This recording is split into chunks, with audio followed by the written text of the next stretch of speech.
ang bobongga talaga ng mga inihahanda at ibinibigay ng mga entry this Metro Manila Film Festival 2024. Kasi 'di ba? Iba-ibang artista yung mga makikita natin dito. And kumpleto din iba-ibang genre. For today's video, guys, panoorin naman natin itong musical na movie this Metro Manila Film Festival. None other than Isang Himala, starring Aisel Santos as Elsa, kung saan ito yung naging role ni Miss Nora Honor sa pelikulang Himala. So panoorin natin to, guys, dahil trending nga ang Wicked, 'di ba? Makukuha kaya nitong Isang Himala yung mga musical na movie, funny, yung mga fans ng musical movie. So panoorin natin to, guys, samahan niyo ako. Let's go. So here's the official trailer of Isang Himala. Galing, parang green screen yung yung unang labas. Aisel. Uy. Bakit sa'yo nagpapakita ang birhen? Bakit hindi sa iba? Saan ka naniniwala? First time kong makitang aarte si Aisel. And, wow, intriguing to na makita yung kanyang acting skills. Oh.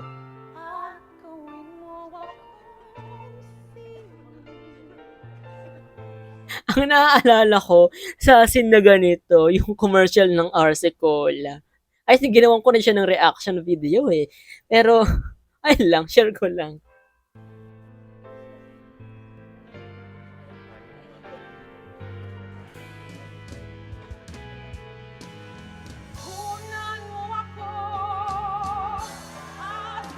Powerful talaga ng boses ni Aisel. Pang jokes back yung boses niya. Lang, grabe, sarap sa tenga. Husay. Tawagin ng lahat! Hasang-hasa talaga siya sa performing arts, no? Sa pag-theater niya. Di ba, si Aisel na gano'n siya, Miss Saigon? So, parang malaki yung ine-expect natin sa kanya kung madadala niya ba dito sa local film natin, yung kanyang theater performance. Mukhang di mo tayo binibigo, guys.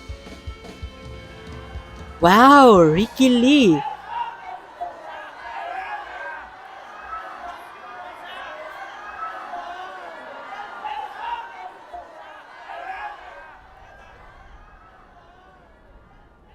Sa puso na, aantig sa puso natin.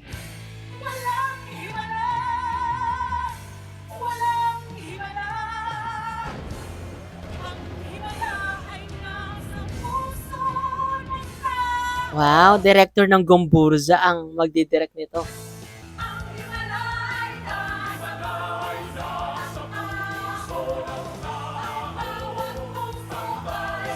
Grabe! Aisel.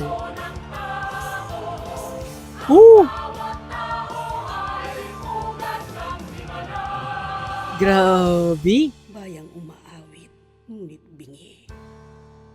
Is that Nora? Miss Nora ba yun nasa dulo? Ulit nga natin.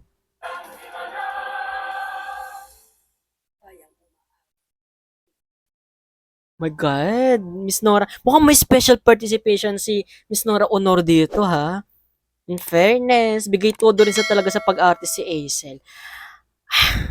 Isang himala. Walang himala dito sa film na ito dahil lahat ng cast bongga from production pa lang, 'di ba? Ricky Lee, Pepe Jokno, 'di ba? Aisel Santos, si Gigi ng Miss Saigon. Wala tayong aasahang himala dito dahil totoo ang lahat ng mga ipapamalas nila for sure din sa movie na to. So, nakaka-excite, 'di ba? Hindi ko sure kung yearly ba may mga musical film na pinoproduce yung MMFF. Napaka-refreshing na may gantong genre. Kayo guys, panood nyo na ba itong official trailer ng Isang Himala? Ano guys yung masasabi nyo? Let me know in the comment section. Siyempre, kung hindi ka pa rin nakasubscribe sa channel ko, don't forget guys to hit that subscribe button and that notification bell para lagi kang updated sa mga videos na i-upload ko pa. This is me CJ guys, your man of letters. Stay safe and stay motivated. Thank you for watching guys. Bye!